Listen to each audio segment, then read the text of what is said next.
Kando neteka ndikadirini ko pandichazika rovena mai vangu soko mwana wenyu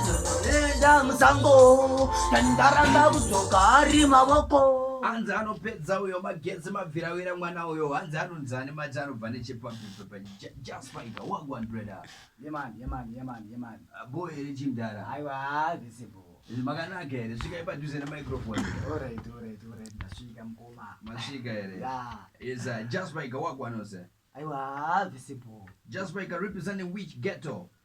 ya ghetto rangu zomai manji kundogara kushokunzi kwaboka kufidelity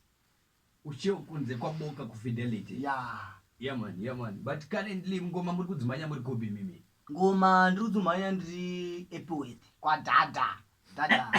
ndienda kufamba naye kwadhadha